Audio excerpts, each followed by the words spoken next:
Salam warahmatullahi Saya wabarakatuh. hormati Gus Wakid, para senior, Pak Haji Kusworo yang telah memberikan penjelasan tentang eh, traveling tentang turis ini, juga para peserta semua yang berbahagia. Saya mungkin nambah sedikit Gus Wakid. Ketika saya membaca tema yang disampaikan Gus Wakid tentang pariwisata dalam pandangan Islam, maka saya juga mikir ini tatkala kita lakukan kajian-kajian Islam masih jarang sekali bicara tentang pariwisata dilihat dari perspektif Islam ini.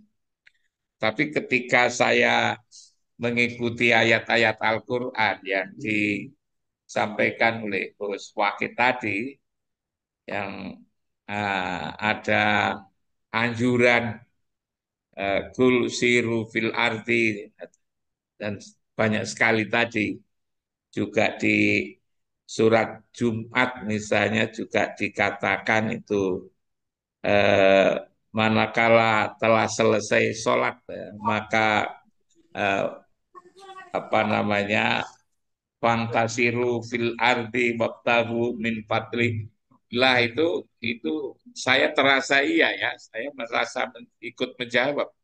Quran ternyata juga menyuruh kita ini untuk keliling di muka bumi ya. Dan perintah itu saya kira, anjuran itu saya kira untuk semua, karena itu umat Islam ini akan menjadi bisa menyebar begini kalau ada wisata atau disebut dengan traveling ini. Jadi Islam bisa menyebar ke seluruh dunia ini kan sebetulnya kan karena ada tradisi eh, para ulama, para penyebar Islam untuk berkeliling kemana-mana itu sampai ke Indonesia ini.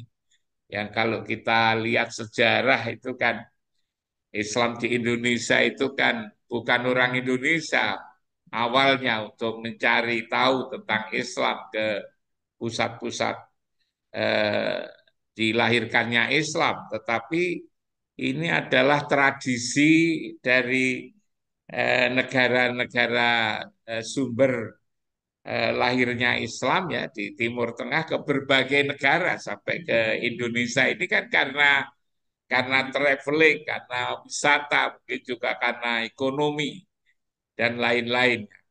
Yang ekonomi lalu juga dibarengi dengan dakwah itu. Tapi sebenarnya tanpa kita bicarakan eh, wisata ini dari perspektif Islam, tapi sebetulnya sudah ada tradisi itu, Gus Wahid itu, bahwa eh, tradisi untuk mengembara itu di Islam ini biasanya dimotivasi oleh kegiatan-kegiatan keilmuan malahan. Di samping lalu juga kegiatan spiritual kan, untuk mencari berkah. Ada tradisi ya, kita lihat dalam peradaban Islam itu orang berkunjung dari satu ke negara lain. Jadi malah tidak terbatas ketika orang mencari ilmu itu kan. Orang bisa mengunjungi misalnya ke Mesir, ke Kairo itu, ke Yaman, sampai lalu ke Irak, di samping ke Saudi Arabia itu sendiri. Itu ada tradisi seperti itu kan luar biasa. Umumnya umat Islam, para tokoh itu berkunjung kepada tokoh-tokoh terkenal ya, ilmuwan-ilmuwan terkenal ini.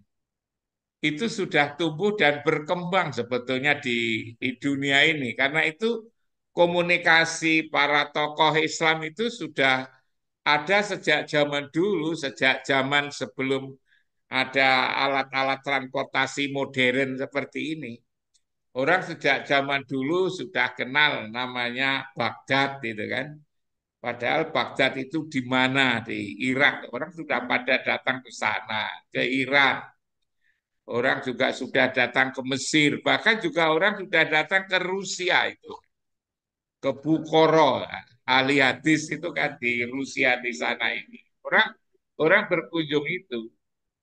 Dan bahkan selain kepentingan-kepentingan ilmu, juga kepentingan-kepentingan untuk mencari berkah itu. Mencari berkah. Kenapa orang misalnya pergi ke, ya tentu kalau ke Saudi Arabia, ke Mekah, ke Madinah, lalu ke Palestina itu untuk apa yang dikatakan oleh Gus Wahid tadi, berkunjung ke tanah suci gitu, yang di situ kita lihat sendiri sudah diatur dan sudah berkembang secara luar biasa.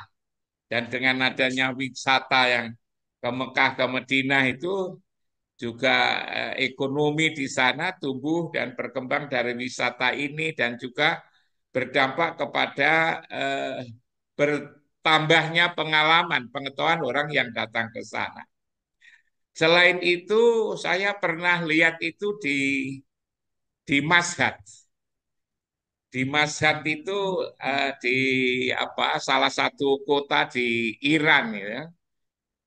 Kalau ke Mashhad dari Teheran itu naik pesawat kira-kira 1 jam. Dulu saya mengira masjid yang besar itu yang masjid di Mekah dan di Madinah, Masjidil Haram dan Masjid Nabawi. Ternyata di Mashhad itu juga ada masjid ya yang di situ dimakamkan Imam Ali Ridho yang didatangi orang dari berbagai negara gitu. Yang menarik sekali itu adalah eh, pengunjung ke masjid itu yang jumlahnya luar biasa gitu kan. Banyak sekali. Sama dengan ketika kita mau nyium Hajar Aswad itu sulit ya berdesak-desaan. Di Masyad itu juga begitu. Selain masjidnya begitu besar, besar sekali, juga ketika orang itu misalnya mau megang apa namanya makam, padahal makam itu juga besar sekali. Itu untuk jarak 3-4 meter itu sudah sulit karena banyaknya orang dan sepanjang waktu. Saya dilihat di situ itu sudah diatur sedemikian rupa. Jadi para turis-turis yang mengunjungi masjid itu untuk ziarah ke makam Imam Ali Ridho di situ itu dilayani secara bagus sekali. Tamu-tamu dari jauh biasanya dikasih apa dipersilakan untuk makan dulu, lalu makanannya juga ditata sedemikian rupa seperti di restoran itu sangat profesional, bagus sekali. Nah, di situ biasanya gratis. Tapi karena dilayani secara bagus itu, maka ketika orang mendekat ke makam itu lalu melemparkan uangnya.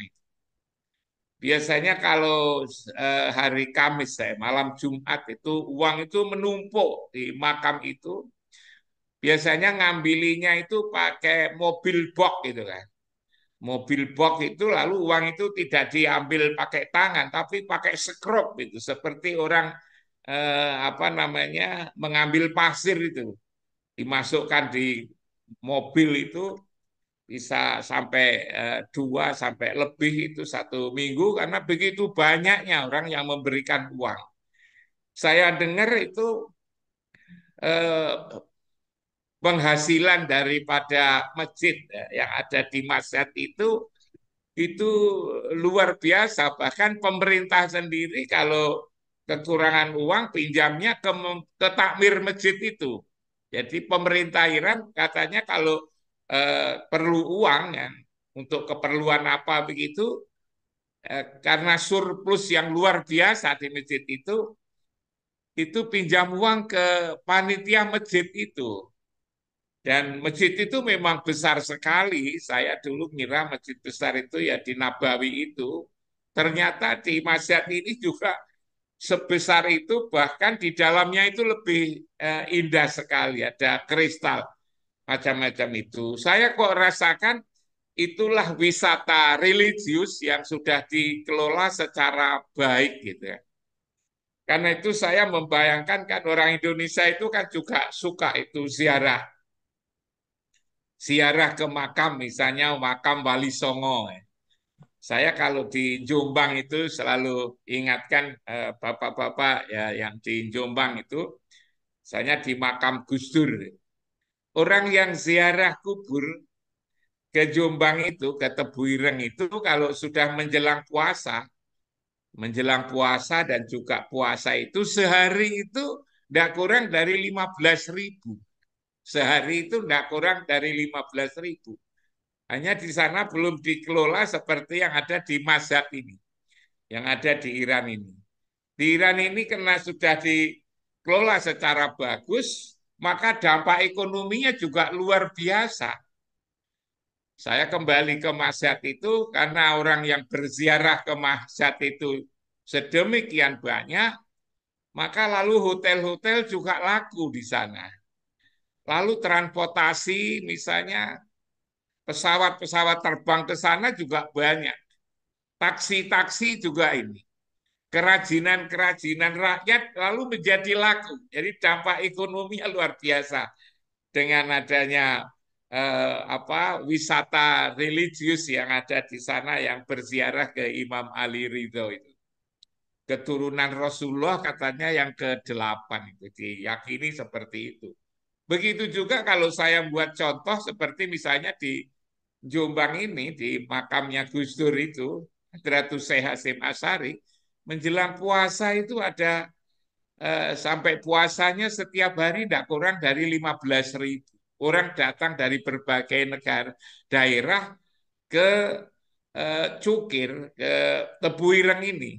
Nah kalau itu bisa dikelola yang saya bayangkan seperti di Masjidil Haram, Masjid Nabawi dan yang ketiga saya lihat di Masjid ini kalau Gus Wakid tadi di Palestina itu kan di Masjidil Aqsa, maka ini kan juga punya dampak ya baik sisi sosial, sisi ekonomi dan juga sisi-sisi yang lain gitu kan.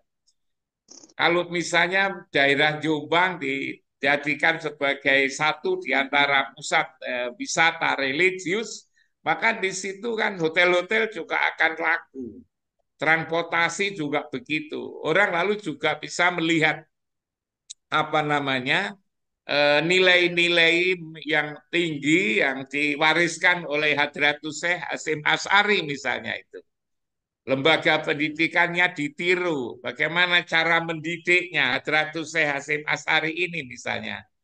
Kalau menurut saya ini kalau dikaji luar biasa, memang belum ada apa namanya orang yang memperbincangkan tentang wisata seperti ini.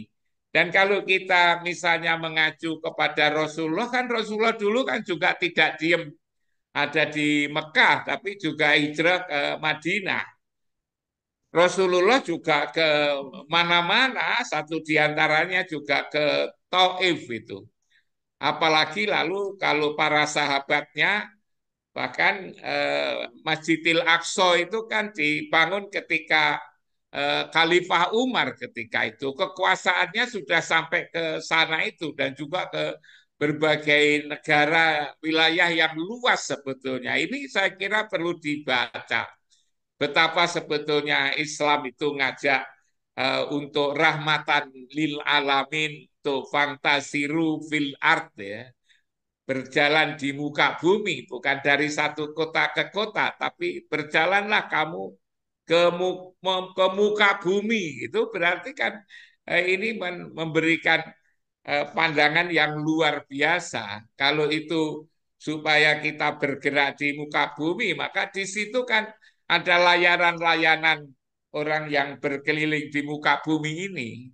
Hanya pertanyaannya, mengapa ini kok belum mendapatkan perhatian yang serius itu?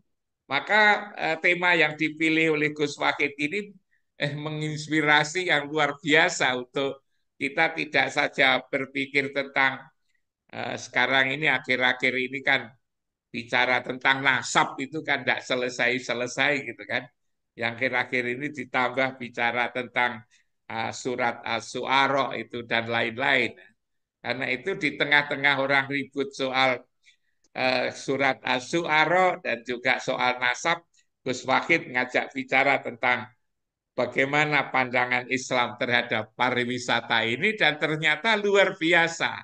Karena itu memang menyenangkan sekali Gus Wahid bisa membuka wawasan. Saya kira itu Gus Wahid pengalaman saya ketika saya Luar lihat biasa. misalnya di mana itu tadi di Iran itu kan di Iran. Iran tapi ketika orang bilang Iran nanti lalu Syiah padahal di sana Imam Al Ghazali saja kan juga dari Tus itu kan juga bagian daripada Iran yang juga dekat dengan Maskat itu. Nah, itu saya kira juga sekaligus memperluas wawasan kita Gus Wahid dan kalau kita Luar ke biasa. Rusia misalnya kan juga gitu di Kremlin itu kan juga hari-hari tentu rame itu ya yang di situ dimakamkan para tokoh komunis. Saya kira itu Gus Wahid. Mohon Masya maaf Allah. kalau tidak mengena. Assalamualaikum warahmatullahi wabarakatuh. Waalaikumsalam.